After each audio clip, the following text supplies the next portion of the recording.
Imagina que pudieras predecir el colapso de la moneda más poderosa del mundo. Imagina que existiera un patrón matemático, repetido 5 veces a lo largo de 575 años, que te dijera exactamente qué etapa viene después. Suena demasiado bueno para ser cierto, ¿verdad? Pues déjame decirte algo, ese patrón existe. Lo he visto. He rastreado su huella a través de imperios caídos y economías que una vez parecían invencibles. Ahora bien, podrías pensar que esto es solo otra teoría conspirativa, otra predicción apocalíptica más. Y tendrías razón en ser escéptico. Pero lo que voy a mostrarte hoy no son especulaciones ni profecías. Son hechos históricos, documentados, verificables. 5 monedas de reserva global han dominado el comercio mundial en los últimos 5 siglos. Las 5 colapsaron. Y cada una siguió exactamente el mismo patrón de 8 etapas. Lo verdaderamente inquietante no es que este patrón exista. Lo inquietante es que el dólar estadounidense, la moneda de reserva actual que ha dominado durante 81 años, se encuentra precisamente en la etapa 6. 2 etapas antes del colapso total. Y no estoy hablando de una simple devaluación o una crisis económica pasajera. Estoy hablando de la pérdida del privilegio más valioso que una nación puede poseer en el sistema económico moderno. Porque cuando pierdes el estatus de moneda de reserva, pierdes mucho más que valor monetario. Pierdes la capacidad de imprimir dinero sin consecuencias inmediatas. Pierdes la habilidad de endeudarte sin límites a tasas increíblemente bajas. Pierdes el poder de exportar tu inflación al resto del mundo. En pocas palabras, pierdes la base misma sobre la que se construyó tu hegemonía económica. Si lo que acabas de escuchar te ha parecido importante, suscríbete ahora. Porque lo que viene a continuación va a cambiar por completo tu comprensión de cómo funciona realmente el sistema monetario global. Pero antes de sumergirnos en el patrón que ha destruido 5 imperios económicos, necesitas entender qué es exactamente una moneda de reserva y por qué es el privilegio económico más codiciado de la historia moderna. Una moneda de reserva no es simplemente una divisa fuerte o ampliamente aceptada. Es la moneda que los bancos centrales de todo el mundo mantienen en sus arcas como reserva de valor. Es la divisa en la que se denominan las materias primas más importantes del planeta: petróleo, oro, cobre, trigo. Es el medio de intercambio que necesitas para participar en el comercio internacional, incluso cuando tu país no está involucrado directamente en la transacción. Déjame ponerte un ejemplo concreto de cómo funciona este privilegio extraordinario. Alemania quiere comprar petróleo de Arabia Saudita. ¿En qué moneda se realiza esa transacción? En dólares. China necesita importar soja de Brasil. ¿Qué moneda utilizan? Dólares. India adquiere maquinaria de Japón. Una vez más, dólares. ¿Ves el patrón aquí? Incluso cuando Estados Unidos no está involucrado en la transacción, su moneda es imprescindible.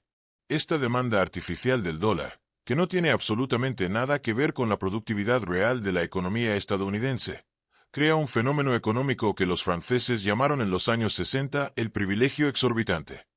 Y ese término no podría ser más acertado. Estados Unidos puede mantener déficits comerciales masivos año tras año. En 2024, el país importó $800.000 millones más de lo que exportó. Para cualquier otra nación, esto sería catastrófico. El valor de su moneda se colapsaría. Pero el dólar se mantiene fuerte porque el mundo necesita dólares para comerciar. Los bancos centrales extranjeros compran bonos del Tesoro estadounidense no porque sean inversiones especialmente atractivas, sino porque necesitan un lugar seguro donde estacionar las montañas de dólares que acumulan. El resultado es que Estados Unidos ha acumulado una deuda de $36 billones, y sin embargo, las tasas de interés que paga sobre esa deuda son relativamente bajas. Cualquier otro país con ese nivel de endeudamiento estaría pagando tasas astronómicas o simplemente no encontraría prestamistas. Pero Estados Unidos puede pedir prestado prácticamente sin límite porque el mundo entero está obligado a comprar su deuda. Y aquí viene la parte verdaderamente reveladora de este privilegio. Cuando Estados Unidos imprime dinero, la inflación resultante se diluye globalmente. Otros países absorben el costo de la expansión monetaria estadounidense porque mantienen dólares en sus reservas. Es como si Estados Unidos pudiera exportar las consecuencias negativas de sus políticas monetarias al resto del planeta. Este privilegio no tiene precio. Vale literalmente billones de dólares al año. Y es la base fundamental del poder estadounidense.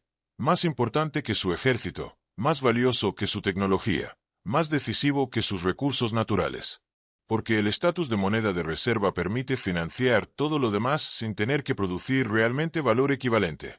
Pero aquí está lo que la historia nos enseña con una claridad brutal. Ninguna moneda de reserva dura para siempre. Todas colapsan. Y cuando colapsan, lo hacen siguiendo el mismo patrón invariable de 8 etapas. Viajemos 575 años atrás, al año 1450, cuando Portugal era apenas un pequeño reino en el extremo occidental de Europa. En aquel tiempo, nadie habría imaginado que esta nación se convertiría en la primera potencia global de la era moderna. Pero el príncipe Enrique el Navegante tenía una visión. Lanzó una era de exploración marítima que transformaría a Portugal en el primer imperio verdaderamente global de la historia. Los exploradores portugueses descubrieron rutas marítimas hacia África, India, eventualmente, Brasil. Establecieron puestos comerciales en 4 continentes. Y el real portugués se convirtió en la primera moneda de reserva internacional genuina del mundo moderno. Esto fue la etapa 1, dominancia alcanzada a través del poder económico y militar. Portugal controlaba el comercio de especias desde Asia, un negocio inmensamente lucrativo en aquella época. Transportaban oro desde África. Descubrieron plata en sus colonias americanas. El real portugués era aceptado en todos los mercados del mundo conocido porque estaba respaldado por riqueza real, tangible, que fluía constantemente hacia Lisboa. Durante 80 años, desde 1450 hasta 1530, si querías comerciar en especias, oro o bienes exóticos, necesitabas reales portugueses. Así de simple. Era la moneda que hacía girar el comercio global. Pero entonces llegó la etapa 2, sobre extensión. Portugal intentó mantener un imperio que abarcaba literalmente todo el mundo conocido. Puestos comerciales en África, India, Indonesia, Brasil. Tenían que defender rutas marítimas a través de 3 océanos. Necesitaban guarniciones en docenas de ubicaciones dispersas por todo el globo. Los costos militares eran astronómicos.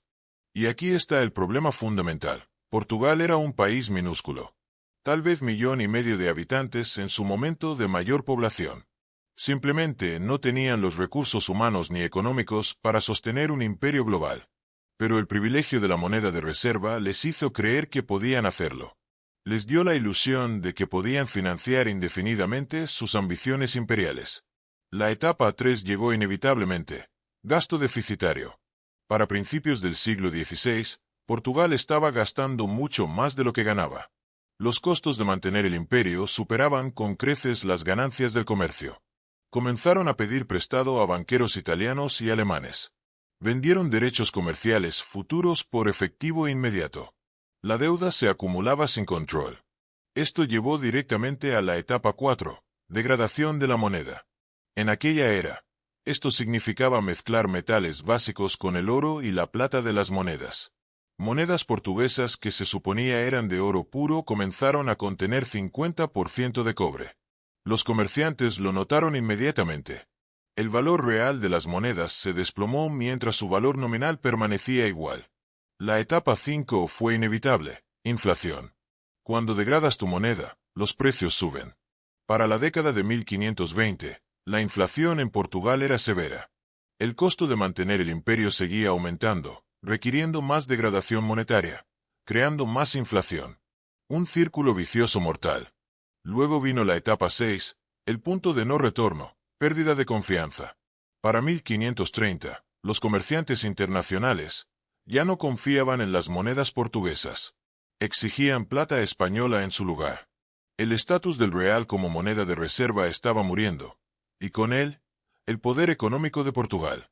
La etapa 7 fue la emergencia de alternativas. España, habiendo descubierto vastas minas de plata en las Américas, ofrecía una moneda más confiable. El dólar español, respaldado por lo que parecía ser plata ilimitada, se convirtió en el nuevo estándar global. Y finalmente, la etapa 8. Colapso de Portugal como potencia monetaria. Para 1540, el dólar español había reemplazado completamente al real portugués como moneda de reserva global. Portugal siguió existiendo como país, por supuesto, pero había perdido el privilegio monetario que los había hecho dominantes. Nunca lo recuperaron. El patrón estaba establecido. Pero esto era solo el principio. El ascenso de España como potencia de moneda de reserva comenzó con la conquista de las Américas. En 1519, Hernán Cortés conquistó el Imperio Azteca. En 1532, Francisco Pizarro conquistó el Imperio Inca. Y España descubrió los depósitos de plata más ricos en la historia humana hasta ese momento. Las minas de Potosí en Bolivia y Zacatecas en México producían cientos de toneladas de plata anualmente. Para 1550, la plata española inundaba Europa, Asia y África. El dólar español, también conocido como real de A8 o piezas de 8, se convirtió en la moneda global.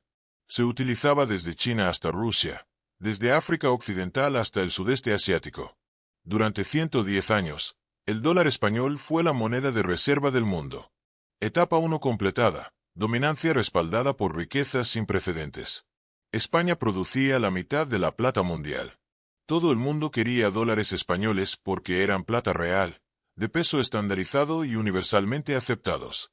Pero entonces España cometió el mismo error que Portugal. Etapa 2, sobre extensión. Usaron su riqueza en plata para construir un imperio global aún más grande que el portugués. Controlaban Sudamérica, Centroamérica, México, las Filipinas, partes de Norteamérica y territorios en Europa. Peleaban guerras constantes para mantener y expandir este imperio. Guerras contra el Imperio Otomano, contra Inglaterra, contra Francia, contra rebeldes holandeses. Estaban luchando en 4 continentes simultáneamente. La etapa 3 llegó alrededor de 1560, gasto deficitario. A pesar de traer 200 toneladas de plata al año, España no podía cubrir sus gastos. El rey Felipe II gastaba la mitad de los ingresos del imperio solo en el ejército, y aún no era suficiente. España pidió prestado masivamente a banqueros italianos, alemanes, a cualquiera que prestara. La etapa 4 fue su respuesta, degradación de la moneda. Las casas de moneda españolas comenzaron a mezclar cobre en las monedas de plata. Una moneda estampada como 8 reales de plata podría contener solo 4 reales de plata real.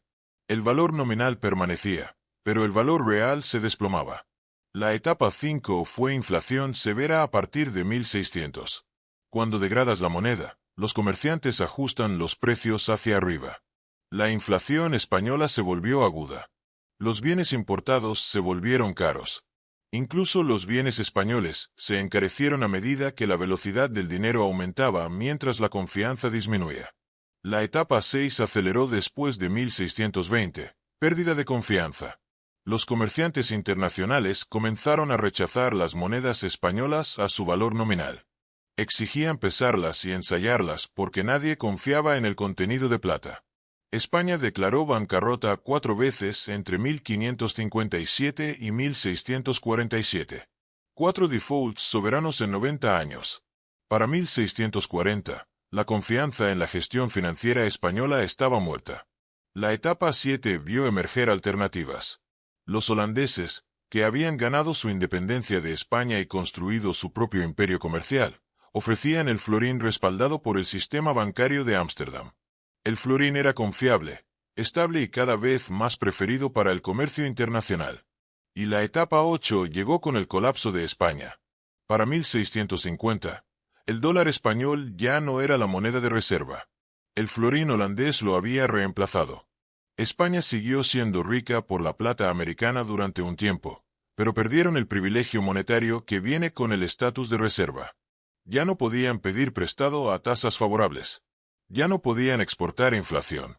Y España nunca recuperó su posición. El patrón se repetía con precisión matemática.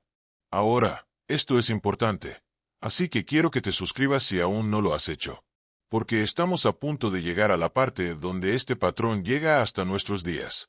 Y lo que voy a revelarte sobre la situación actual del dólar te va a dejar sin aliento.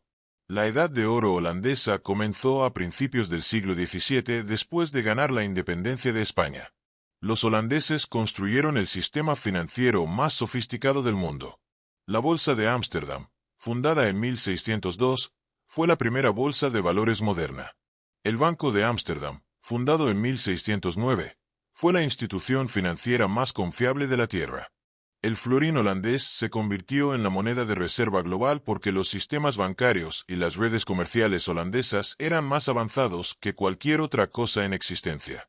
Etapa 1. Dominancia a través de la innovación financiera. Los holandeses no tenían minas de oro ni plata. Tenían bancos, barcos y comerciantes. Construyeron un imperio comercial que conectaba a Asia, Europa, África y las Américas. Los barcos de la Compañía Holandesa de las Indias Orientales traían especias de Indonesia, seda de China, algodón de India. Ámsterdam se convirtió en el centro comercial del mundo, y todos usaban florines porque los bancos holandeses eran confiables y los comerciantes holandeses estaban en todas partes. Pero la etapa 2 llegó alrededor de 1670, sobre extensión. Los holandeses, a pesar de ser un país pequeño de tal vez 2 millones de personas, intentaron mantener puestos comerciales y colonias en cada continente. Pelearon guerras con Inglaterra por el dominio comercial. Pelearon guerras con Francia por territorio. Sus fuerzas navales estaban dispersas por todo el globo protegiendo rutas comerciales. La etapa 3 llegó para la década de 1680, gasto deficitario. Las guerras son caras. Mantener un imperio comercial global es caro. Y el gobierno holandés comenzó a gastar más de lo que los ingresos fiscales podían soportar. Pidieron prestado a sus propios bancos, a prestamistas extranjeros, a cualquiera que ofreciera términos razonables. La deuda se acumuló lenta pero consistentemente. La etapa 4 fue expansión monetaria. Los holandeses no degradaron la moneda como los españoles, pero sí expandieron el crédito dramáticamente. Los bancos prestaron más de lo que sus reservas podían soportar. La oferta monetaria creció más rápido que el crecimiento económico real. La etapa 5 fue inflación apareciendo para 1700. Los precios en Ámsterdam subieron. El costo de bienes, mano de obra y especialmente gastos militares aumentó. La moneda holandesa comenzó a perder poder adquisitivo, no catastróficamente como España, pero notablemente. La etapa 6 fue pérdida de confianza después de 1710. El problema no fue que el florín colapsará en valor. El problema fue que Gran Bretaña estaba ascendiendo como potencia económica y militar, y la libra esterlina se estaba volviendo más atractiva. La dominancia holandesa se estaba desvaneciendo.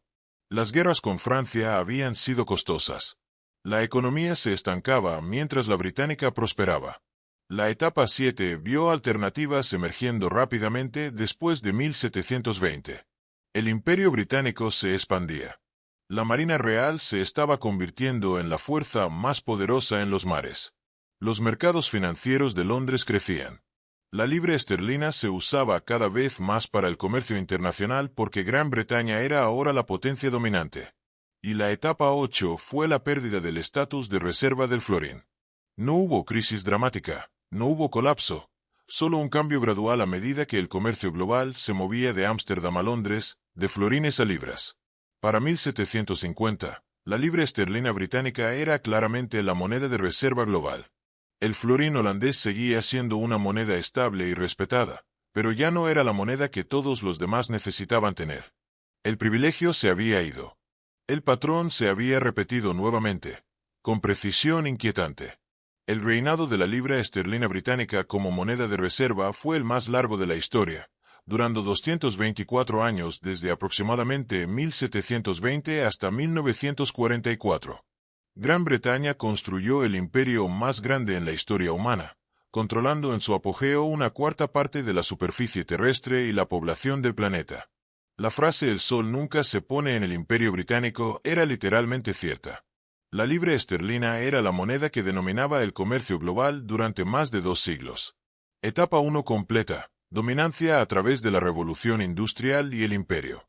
Gran Bretaña fue pionera en la revolución industrial a partir de la década de 1760. Producían más acero, más carbón, más bienes manufacturados que nadie más. Construyeron la armada más grande que el mundo había visto jamás. Y usaron esa armada para imponer un sistema comercial global donde la libra era dominante. Si querías comerciar internacionalmente, usabas libras. Si querías comprar algodón, té, caucho, cualquier materia prima, se cotizaba en libras. Londres era la capital financiera del mundo. Parecía que nada podría derribar este sistema. Pero la etapa 2 llegó a finales del siglo XIX, sobre extensión. El Imperio Británico era vasto y mantenerlo requería un gasto militar enorme. Tropas estacionadas en India, África, el sudeste asiático, el Caribe. La Marina Real patrullando cada océano. Los costos eran inmensos, y otras potencias estaban ascendiendo. Alemania se industrializaba rápidamente. Estados Unidos se estaba convirtiendo en un gigante económico. La ventaja relativa de Gran Bretaña se encogía. La etapa 3 fue gasto deficitario acelerando con la Primera Guerra Mundial en 1914. La guerra le costó a Gran Bretaña una cantidad astronómica. Gastaron 50.000 millones de libras en el esfuerzo bélico. Pidieron prestado a Estados Unidos. Vendieron activos en el extranjero. Tuvieron déficits que habrían sido impensables antes de 1914. Y cuando la guerra terminó, las deudas permanecieron. La etapa 4 fue su respuesta, que implicó salir del patrón oro temporalmente durante la guerra, luego intentar volver a él en 1925 a la tasa de cambio de preguerra. Esto requirió contraer la oferta monetaria, lo que causó deflación y desempleo. Era la política equivocada. Gran Bretaña salió del oro nuevamente en 1931 y comenzó a expandir la oferta monetaria para lidiar con la Gran Depresión. La etapa 5 fue inflación apareciendo en la década de 1930 y especialmente después de la Segunda Guerra Mundial. Gran Bretaña luchó otra guerra aún más costosa de 1939 a 1945. Pidieron prestado masivamente a Estados Unidos bajo el programa de préstamo y arriendo. Imprimieron dinero para financiar el esfuerzo bélico. Para 1945, Gran Bretaña estaba efectivamente en bancarrota. La inflación se aceleró. La libra perdió valor significativo. La etapa 6 fue pérdida de confianza comenzando en Bretton Woods en 1944. Durante la conferencia para establecer el sistema monetario de posguerra, Gran Bretaña intentó mantener el estatus de reserva de la libra, pero Estados Unidos tenía el poder económico. Estados Unidos poseía 60% de las reservas mundiales de oro. La economía estadounidense no había sido dañada por la guerra. Y los participantes de la conferencia eligieron al dólar estadounidense, no a la libra, como la nueva moneda de reserva global. La etapa 7 quedó firmemente establecida cuando el sistema de Bretton Woods hizo del dólar la moneda de reserva oficial, respaldada por oro con otras monedas vinculadas al dólar. El comercio global comenzó a cambiar a denominación en dólares. Los países comenzaron a mantener dólares en reservas en lugar de libras. Y la etapa 8 fue el colapso de la libra como moneda de reserva a través de las décadas de 1950 y 1960. Gran Bretaña intentó mantener el valor de la libra a través de múltiples devaluaciones en 1949 y 1967, pero se había acabado. Para 1970, la libra había perdido completamente su estatus de reserva. Gran Bretaña pasó de controlar una cuarta parte de la tierra a ser una potencia regional en 25 años. El patrón se había repetido por cuarta vez. Y ahora, vamos a llegar a la parte verdaderamente alarmante de esta historia. El dólar estadounidense se convirtió en la moneda de reserva global en Bretton Woods en 1944, hace 81 años, justo en el promedio histórico para la vida útil de una moneda de reserva. Y Estados Unidos ha seguido el patrón etapa por etapa con una precisión que resulta escalofriante. Etapa 1. Dominancia completada para 1950. Después de la Segunda Guerra Mundial, la economía estadounidense era la mitad del PIB global. Estados Unidos poseía 60% del oro mundial. El dólar estaba respaldado por oro a $35 por onza. Todas las demás monedas estaban vinculadas al dólar. Si querías comerciar internacionalmente, necesitabas dólares. No era por elección. Era por superioridad económica abrumadora. Etapa 2. Sobreextensión comenzó con la Guerra Fría y se aceleró después de 1990. Estados Unidos mantiene bases militares en más de 80 países. Lucharon guerras en Corea, Vietnam, Irak, Afganistán. Se comprometieron a defender Europa a través de la OTAN, Japón, Corea del Sur, Taiwán, Medio Oriente. El presupuesto militar ahora es de 850.000 millones de dólares anuales, más que los siguientes 10 países combinados. Estados Unidos está sobreextendido globalmente, intentando mantener la primacía en todas partes. Etapa 3. El gasto deficitario se volvió permanente después de 2000. En el año 2000, la deuda era de 5,6 billones de dólares. Hoy es de 36 billones. Estados Unidos ha tenido déficits todos los años excepto 4 desde 1970. Los déficits no son temporales. Son estructurales. El país gasta más de lo que recauda en impuestos cada año, y la brecha sigue creciendo. En 2024, el déficit fue de 1,8 billones de dólares en una economía en crecimiento. Etapa 4. Impresión de dinero comenzó con la flexibilización cuantitativa después de 2008 y explotó después de 2020. El balance de la Reserva Federal pasó de 800.000 millones en 2008 a 9 billones hoy. En 2020 y 2021, Estados Unidos imprimió 6 billones de dólares, aumentando la oferta monetaria en 40% en 2 años. Eso es impresión de dinero a una escala que haría sonrojar a la República de Weimar. Etapa 5. Inflación apareció en 2021 y 2022. La inflación alcanzó 9% en 2022. Los precios subieron dramáticamente. Los salarios no pudieron seguir el ritmo. La respuesta de la Fed fue aumentar las tasas de interés, lo que ha ralentizado la inflación pero ha hecho la deuda más cara. Estados Unidos ahora paga más de $1 billón al año solo en intereses sobre la deuda. Y la inflación todavía está por encima del objetivo del 2% de la Fed. Etapa 6. Pérdida de confianza es donde Estados Unidos se encuentra actualmente. Y esta es la etapa crítica, el punto de no retorno. Los bancos centrales extranjeros están reduciendo sus tenencias de dólares. China ha cortado sus tenencias de bonos del Tesoro de más de 1 billón a 700.000 millones. Rusia eliminó completamente sus reservas en dólares. Las naciones BRICS Brasil, Rusia, India, China, Sudáfrica, y ahora Arabia Saudita, Emiratos Árabes Unidos, Egipto, Irán y Etiopía están construyendo sistemas de pago específicamente para evitar el dólar. El sistema M-Bridge, intercambios de monedas bilaterales, comercio en monedas locales. Esto es etapa 6. El mundo está buscando activamente alternativas. Las reservas globales en dólares han caído del 73% en 2000 al 58% en 2020 a menos del 55% hoy. Eso es pérdida de confianza. Eso es etapa 6. Etapa 7. Alternativas emergiendo está comenzando. Todavía no estamos completamente en la etapa 7, pero las piezas se están formando. El yuan chino se está utilizando para compras de petróleo con Arabia Saudita. El euro sigue siendo significativo. Los BRICS están discutiendo una moneda respaldada por oro o una moneda cesta. Bitcoin y las criptomonedas están ganando adopción. Las monedas digitales de bancos centrales se están desarrollando. Las alternativas aún no son dominantes, pero están emergiendo.